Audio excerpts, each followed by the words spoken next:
چیز مجھے سوچنے پہ مجبور کر رہی تھی کہ یہاں یہ مسلک تو پاکستان کے اندر اہل حدیثوں کا ہے، جو بیت اللہ میں دیکھ رہا ہوں، نماز کا طریقہ دیکھ رہا ہوں، رفع یدین کا طریقہ دیکھ رہا ہوں، آمین بالجہر کا طریقہ دیکھ رہا ہوں، اور تمام کے تمام چیزیں جو اللہ کے گھر کے اندر میں دیکھ رہا ہوں، پاکستان میں تو اہل حدیثوں کا ہے۔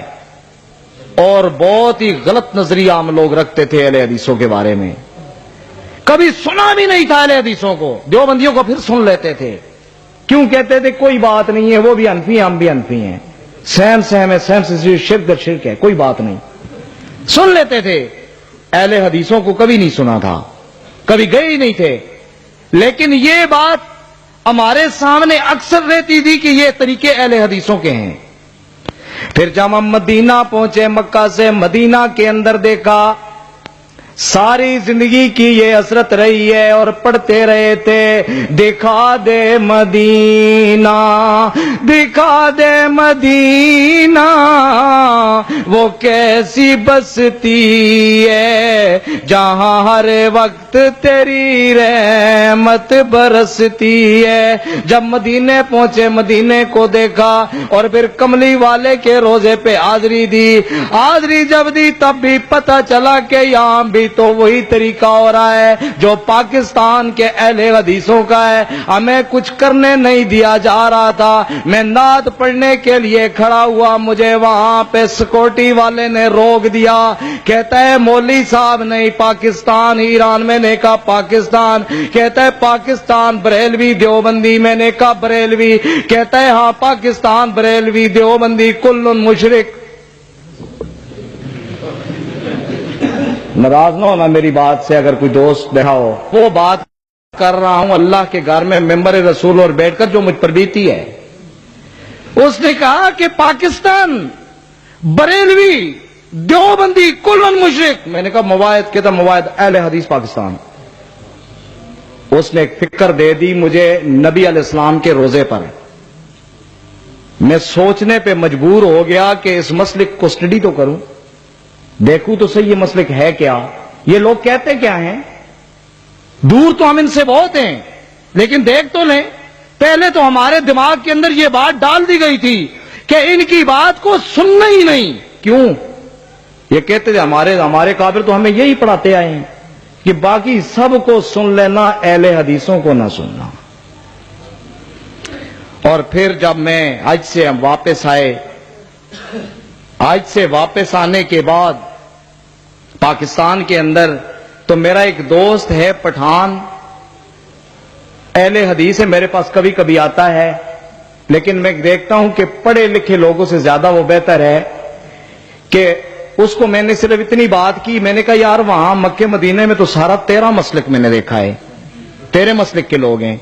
تو کہتا ہے کہ آپ بڑے پیر ہیں، ہماری بات کو کب سنتے ہیں؟ اگر میرے ساتھ تم چلے جاؤ، ابھی مناظرہ ہو رہا ہے، کل مناظرہ ہونا ہے اسلام آباد کے اندر، تو وہاں پہ تمہیں پتہ چلے گا کہ تمہارا مسلک کیا ہے، ہمارا مسلک کیا ہے۔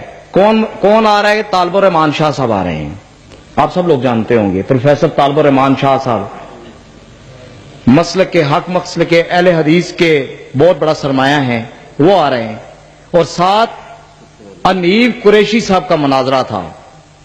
مناظرہ دو باتوں پہ تھا، مناظرہ ان دو باتوں پہ تھا۔ ہم نے یہ کہنا تھا، ہمارا یہ کہنا تھا کہ مسلک اہل حدیث گستاخ مذہب ہے، اور مسلک اہل حدیث کی یہ ثابت کرنا تھا کہ بریلوی عقیدہ کفری شرکیہ ہے۔ اور پھر رات 9 بجے مناظرہ شروع، صبح کے 5:30 بجے تک پوری رات مناظرہ، 7 سیڑھی ہیں۔ اس میں جو بات سامنے تھی، اس کے اندر جو پہلو سب سے پہلے سامنے آیا، علماء اہل حدیث نے یہ بات کی کہ جی آپ کی فلاں فلاں کتاب کے اندر یہ عبارات موجود ہیں جو کفریہ شرکیاں ہیں، اور میں 44 سال بریلوی رہتے ہوئے بھی میں نے ان باتوں پر غور نہیں کیا تھا۔ کیوں؟ اس لیے کہ ہم تو دیوانہ وار عقیدت میں تھے،